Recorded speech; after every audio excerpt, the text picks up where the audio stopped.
చేయడానికి చాలా కష్టం అండి. కష్టం.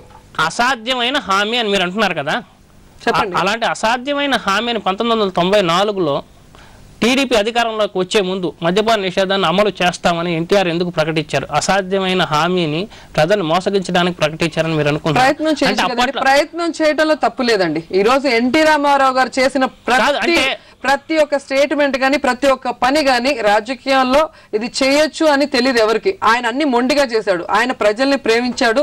ప్రజల సమస్యని దూరం చేయాలనేది ఒకటే ఒక ఆలోచన.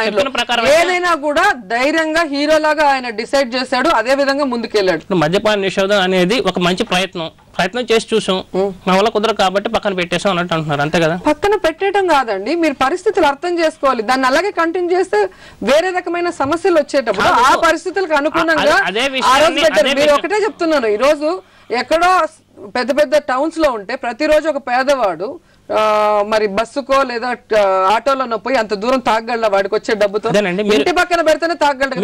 నేను చెప్పేది పేదవాడి గురించి ఆలోచించండి, పేదవాడి సంపాదన దోచుకోవద్దండి, పేదవాడికి కష్టం కలిగించొద్దండి అని చెప్తున్నాను. మీరు అన్నది ఏంటి? ఇప్పుడు మద్యపాన నిషేధానికి సంబంధించి ఎన్టీఆర్ ఒక ప్రయత్నం చేశారు, అది కాలేదని. అంటే ఆ ప్రయత్నం చేయలేక కాదు కదా, కాంగ్రెస్ వాళ్ళు కూడా నిజంగా అందరికీ ఇలా మద్యపాన నిషేధం విధిస్తే బాగుంటుందనే కోరిక అందరికీ ఉంటుంది. కానీ సక్సెస్ కాలేదని తెలిసి కూడా మీరు 2004లో అబద్ధం ఎందుకు చెప్పారు? మేము మద్యపాన నిషేధాన్ని అమలు చేస్తాం, దశల వారీగా మద్యాన్ని ఎత్తివేస్తామని వైఎస్ రాజశేఖర రెడ్డి గారు చెప్పారు. ఆయనకు ఒక మంచి ఇప్పుడు ఎన్టీఆర్ కి ఎలా ఒక ప్రయత్నం చేశారండి. చేశాక అది కానప్పుడు మళ్ళీ అబద్ధ హామీ ఎలా ఇస్తారు? రోజా గారు చర్చను కొనసాగిద్దాం.